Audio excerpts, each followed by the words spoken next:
रोक न्यूज पाहता नव्या रूपात, दिल वही सोच नहीं। संपादक मकरंद साठे। राष्ट्रवादी काँग्रेस पार्टीकडून तर मी सध्या इच्छुक उमेदवार आहे, तरी साहेबांनी सर्व कार्यकर्त्यांना विश्वासात घेऊनच निर्णय घेतला जाईल असं म्हटलेलं आहे। Breaking news. अभयसिंह जगताप माढा लोकसभा मतदारसंघातून अपक्ष निवडणूक लढवणार। अभयसिंह जगताप यांचे मान तालुक्यात राजकीय आणि सामाजिक क्षेत्रात मोठे काम आहे। त्यांनी कोरोना काळात कोविड हॉस्पिटलची उभारणी करून शेकडो लोकांचे जीव वाचवले आहेत। तसेच खुद्द जगताप यांनी माढा लोकसभा मतदारसंघात दौरे सुरू केले होते। कार्यकर्ते आणि पदाधिकाऱ्यांचे मेळावे, महिला मेळावे घेतले आहेत। जगताप यांचे माढ्यातील वाढते दौरे आणि जयंत पाटील यांनी दिलेले संकेत यामुळे माढ्यातून अभयसिंह जगताप यांची उमेदवारी पक्की समजली जात होती। दरम्यान माढा लोकसभा मतदारसंघातही अभयसिंह जगताप यांच्या उमेदवारीची जोरदार चर्चा सुरू होती।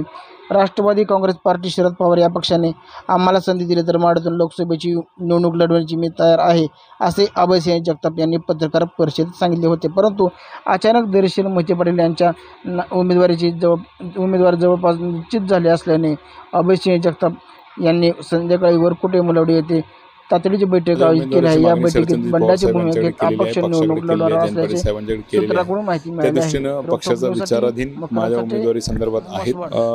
राष्ट्रवादी काँग्रेस पार्टीकडून तर मी सध्या इच्छुक उमेदवार आहे, तरी साहेबांनी